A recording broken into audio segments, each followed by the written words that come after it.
So we're going to kick off the webinar in 30 seconds, folks. Just waiting for people to upload. So appreciate you all showing up here today to have a conversation about NIS2. So just give us a few seconds, and we'll get the audience in, and we can kick off. I can have one final sip of my tea, so I can be refreshed and ready to go.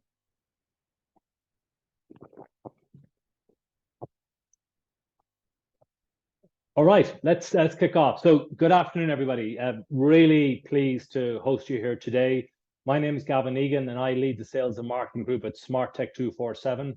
Smarttech is a specialist cybersecurity company headquartered out of Cork, and we're absolutely thrilled to be here today to really continue the conversation about things that are really important to the cybersecurity community, and building on the collaboration that we started earlier this year with Zero Day Con in Dublin. Today on our agenda is NIS2, the road to compliance, and I'm absolutely thrilled to be joined by two experts in the area. So Ken Sheehan, the operations manager at Smarttech247, hails from a background as Chief Technology Officer, Risk Management with the Irish Defence Forces and the United Nations, and Matthias Meyer, Cybersecurity Market Advisor for Splunk. He tells me 15 years in the cybersecurity industry. I think it's a bit longer, but Matthias started his life in encryption and now has gone through product and is now a market advisor for Splunk. So very welcome to you both here today, gentlemen. So the format of the webinar, folks, is going to be a bit of a Q&A, and I know Ken and Matthias have prepared some answers to the questions we have, but we would be absolutely delighted to get questions from the audience here, and we can handle them as we close out at the webinar. Should take overall about 35 minutes, just respecting your time today. So Ken, if I can go over to you first, please. So NIS2, has to be implemented by the governments around Europe by October this year. So it's top agenda for a lot of key stakeholders we talk to in the cybersecurity community. Can you please set the scene for us? What are the essentials of NIS2? Great, thanks very much, Gavin. So to start with, how did the NIS2 come about, and what brought us to this point? So the original NIS directive was adopted in 2016 and transposed into international legislation in 2018, and this initially covered providers of vital societal functions and then other providers of digital services. So NIS2 then grew out of the original NIS directive and was introduced in 2020. And if we cast our minds back to what was happening in 2020, that may have led the European Union to start taking cybersecurity more and more seriously. You can see there just a snapshot from an academic article I wrote in a different life about how the cyber domain and COVID-19 intersected, and what that meant for the EU and for other organizations like NATO, G7, and healthcare organizations across the world. So after a lot of changes in 2020, NIS2 was introduced by the European Union. What this intended to do was widen the number of sectors that was covered in the regulation. It introduced further requirements, and then took the lessons learned from GDPR to make the repercussions worse. So that was the background. And so who's now covered by this new regulation? So it talks about sectors of high criticality and then other critical sectors. So sectors of high criticality, there are 10 sectors that are described as high criticality. And then other critical sectors, there are 8 of them there. So the ones that really stand out as a cybersecurity company, consistently looking at cyber attacks on health and on the manufacturing industries.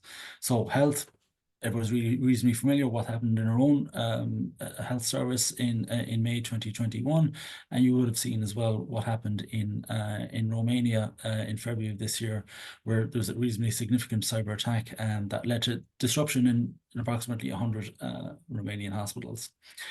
So that's what we said, the healthcare, and then kind of manufacturing. normally kind of tops the list for the most targeted sectors. So these two sectors in particular, but other sectors as well, the European Union's intention is to make these sectors a bit more resilient. So moving on then to kind of what are the kind of things that this directive will force companies to look at.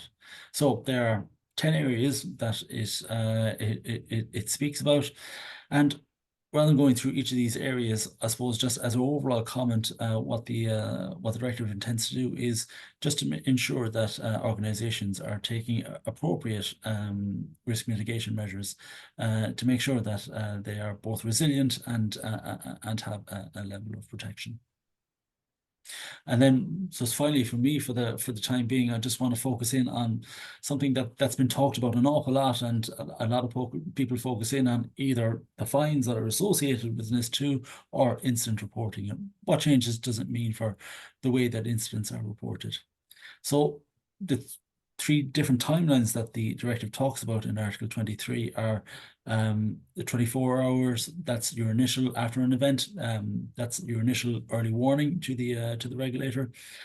After 72 hours, 3 days, you have to give a full notification, and then after 1 month, then you have to have a full incident report. Now, are the European Union the only ones to start introducing reporting change like this? They're not.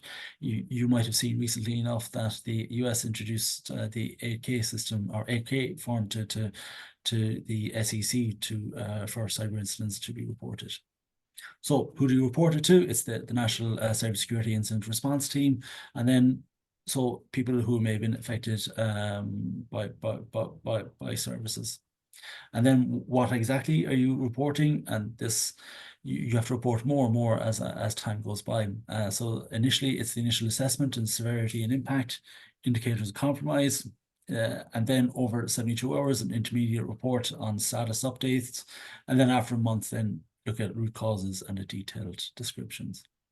So I suppose the main thing is you're not alone, as well as kind of companies like ourselves that are experts in this area and can help organizations navigate these waters. Each national authority, like our own National Cybersecurity Centre, have completed reference guides that are reasonably useful. So that's the overall general approach. Thanks for that, Ken. Super. So Ken, so as I understand it, the national governments across Europe have got till October this year to embed this in legislation. I know we can't predict the future, but any kind of hints for the folks in the call here about what to expect, or is that going to happen? Is it not going to happen? What should they expect? I suppose past performance is a reflection of future what's going to happen in the future.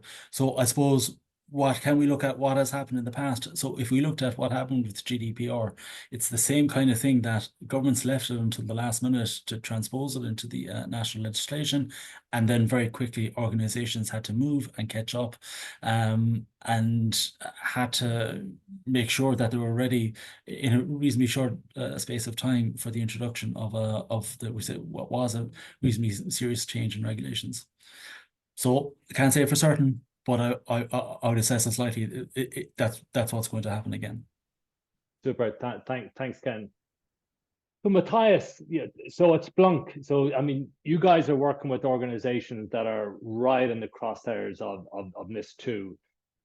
Can you talk a bit about what you're seeing at Splunk in terms of practicalities of what your customer ecosystem is looking at here? Yeah, absolutely. So thanks for having me and having Splunk in today's webinar. Thank you so much. So we are releasing also next week a state of security research where we did a survey with ESG, and there was one of the top findings that cybersecurity teams work with the legal team very, very closely, and vice versa, and educate each other, the compliance team on cybersecurity and the legal educating the security team on compliance was one of those findings which is going on massively. And we see that basically with the regulatory landscape, how it's progressing and how you could rate how far an organization is that they're doing a process where they are identifying the gaps. Basically, first they start with, is it relevant, that requirement like NIS2 for our company? And if yes, what is the scope and impact? Is it a specific subsidiary, specific network environment, specific location? Or if you think about Gavin and Ken, if it's a multinational organization and then the Germans are translating the EU law and they change it a little bit, and then you're in Austria and then you're in Ireland and then you add up, right? And then, oh my God, right? You need to adjust to all the smaller ones. And this is really something where the legal team is first, right? Translating the regulation into the organization, what it means, and then working closely with the IT team to translate what does it mean? Where do we stand today, right? And that's basically to analyze the gap. So what is it that we need to implement? That what processes do we need to adjust? What do we need to start, stop, continue, right? And then it's reported to the board to say, hey, NIS2, dear Mrs. Board, you are now personally liable, right? For if there is a security incident and you're not complying with the law, there might be fines like with GDPR, what Ken shared already. And we need to fix that as an organization, or you need to decide if you accept it, right? Mostly they will say we need to adjust, and then they need to provide the funding, if it's headcount, budget, change, right? And then it goes back into IT, legal, contract, purchasing department, whatever is affected, where then basically it's with clear goals and objectives, where then the required capabilities are established, adjusted, and then it's reported back, gap analysis, reported back to the board, we are fine. And this is basically the process. And the question is now, I mean, for the audience, where is your organization already at the moment, right? Have you gone through it completely already, or in front of your gap assessment? Where are you? And this is basically what we see that is happening in the market at the moment. Matthias, thank you very much for that. Much appreciated. So far, I mean, key things jump out for me, folks, are, yeah, I think, Ken, you're saying you got to be flexible, you get ready, because it's, not fully locked in yet, and lots to do. Matthias, I think it's a great methodology, right, in terms of the sequence that we've got to run through. So let's dig in a bit deeper, guys, if that's possible. So Ken, you talked about both the risk side and the incident reporting side. So maybe if we can dig a bit more in with the risk management lens from this NIS2 perspective, can you kind of dig in a bit there and let us know what's happening? Okay, thanks very much. And I suppose the question is, so, where do we get started? And kind of it's how do we manage the risks that are going to be associated with this? And I'll start off with the drawing of the boat. And if everybody looks back to GDPR again and think about, certainly in some organizations that I've spoken to, it was the sense of, please, can the IT department just look after all of this? And in reality, they can't. So everybody has to be on the boat. It can't just be completely left to the IT department. So as Matthias has outlined already, gap analysis is, I suppose, first thing you have to do, where you are now and where you need to get to. And some people will look at that and just look at solely through a technology lens, but obviously you have to look at where your people are, their level of awareness, and then how mature are your processes. The second tough question we have to ask then is, how is this going to be resourced? And if we think back to GDPR, that it took time, it took support both internally and externally, and then in most cases then it took somewhat of a budget. So if organizations think back to that process and how labor intensive it was at some stages, it's going to require a similar lift as well, I think. And then from a very basic point of view, for carry out a risk assessment, and from a very high level of view, what is really important to you, where is it, and how are you defending it? And so you really have to have good answers and good solid answers to those questions as part of this process. And then finally, then just at a very high level, I think all organizations affected are going to have to look at the different processes that they're managing, but in particular their incident management processes, their supply chain, how they're managing their suppliers, and then business continuity. If things do go wrong, what is their plan to keep the shop up and running? Okay, thank you, Ken. So Matthias, given that context that Ken's talked about here, can you help us put a bit more of a customer lens on this? Over to you. Yeah, absolutely. So one of the things is really to translate the regulation, and I think it will be a directive, right?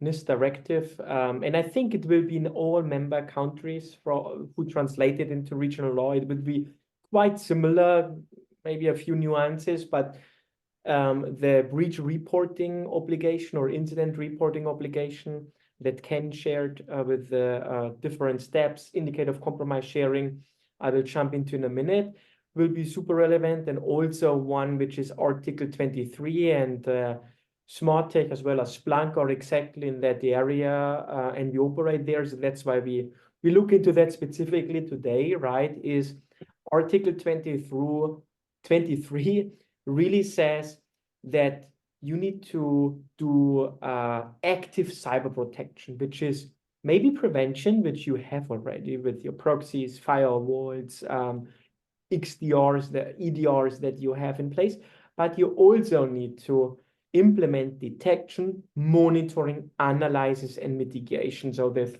full TDIR, threat detection, investigation, and response workflow in an active manner within and outside the network, basically. And that's really proactive cybersecurity monitoring and incident response. And if we click one step further, and this is basically what we see now happening at the moment, because that is what's described in the NIS2 regulation. So you have on the right, you have the notification requirements, and we expect that every organization that identify themselves as a critical national infrastructure, as an essential service, as a very important entity, they will create some kind of security operations center, cyber defense teams, either through a managed service, either through in-house or hybrid, whatever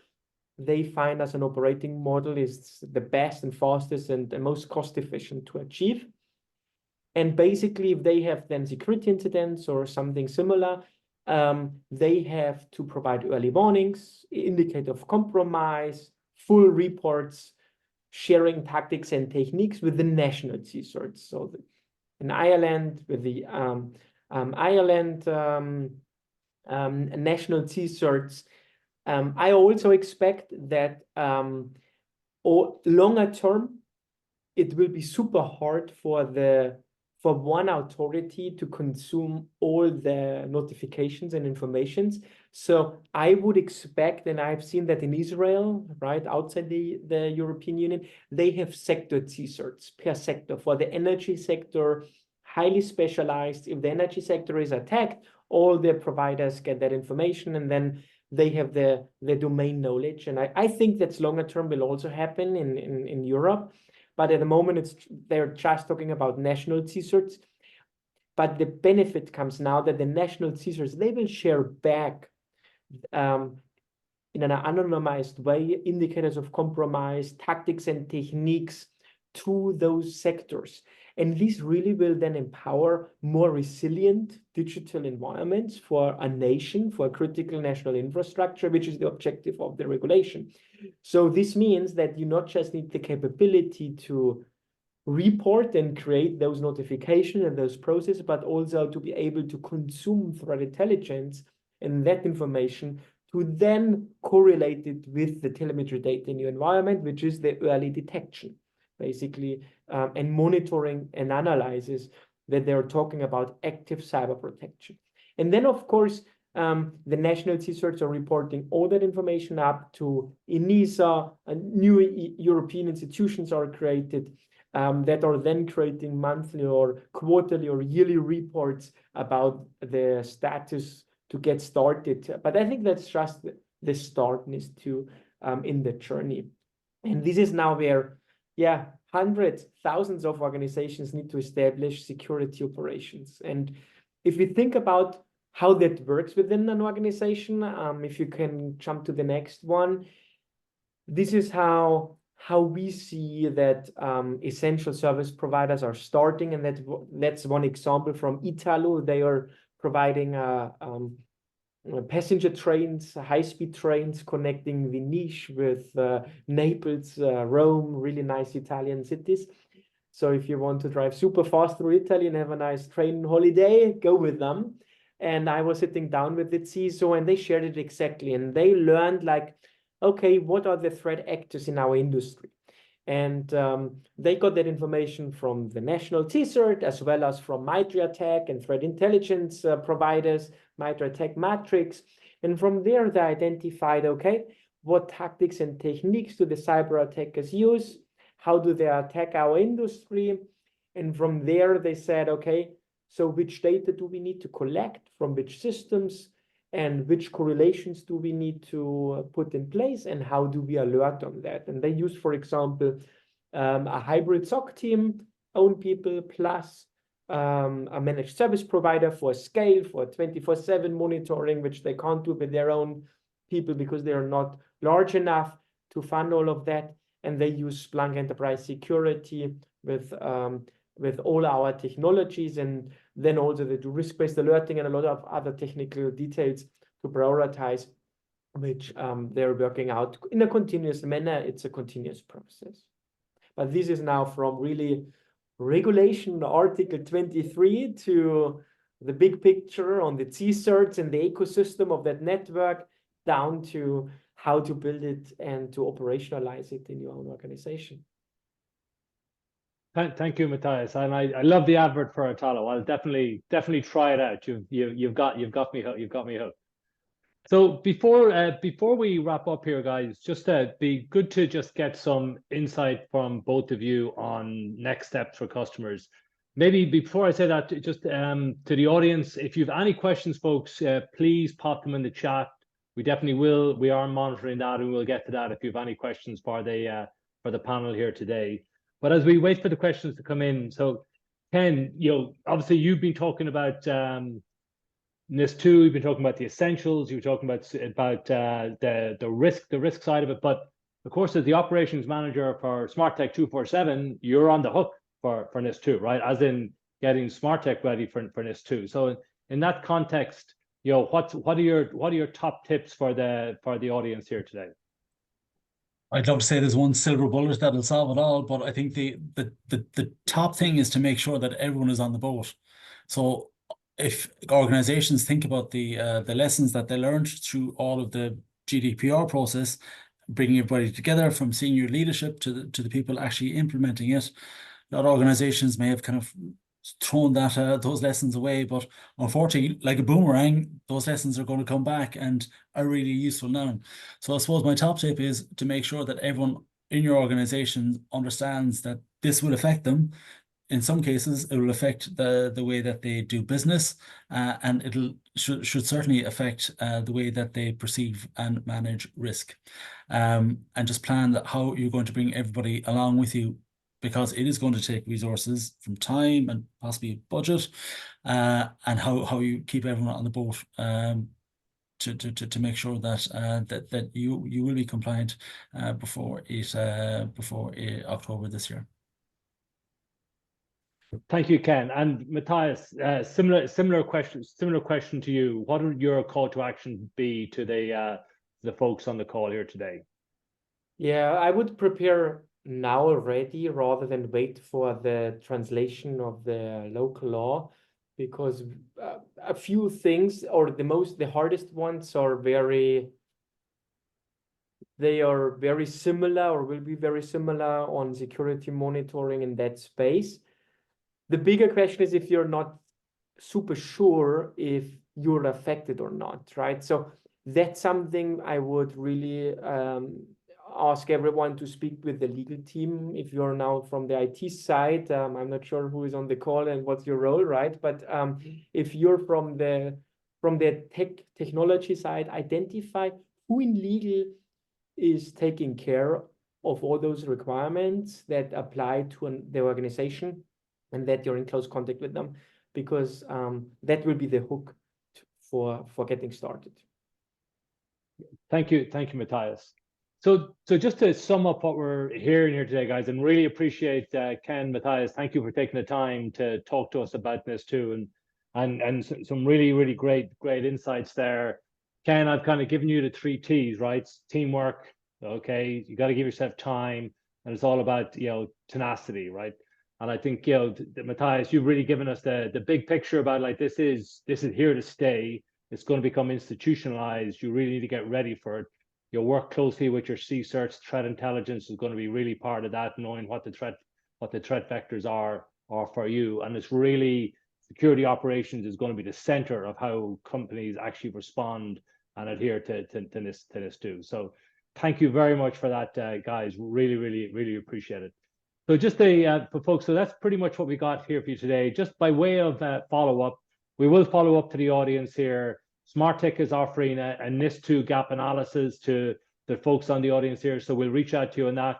Please reach out. We'd be delighted to help you understand where you are today and what we believe are the steps you need to take to close that gap analysis, as Matthias talked about earlier on. And then, you know, threat intel is really core to what we do with cybersecurity, and it's really becoming more and more important. So please join Smarttech in a couple of weeks' time, where we talk to you more about what's happened in the threat intelligence space and how Smarttech is addressing that with our Threat Hub products and services. So thank you very much for your time there today, guys, and we'll close the call there. Thank you, gents.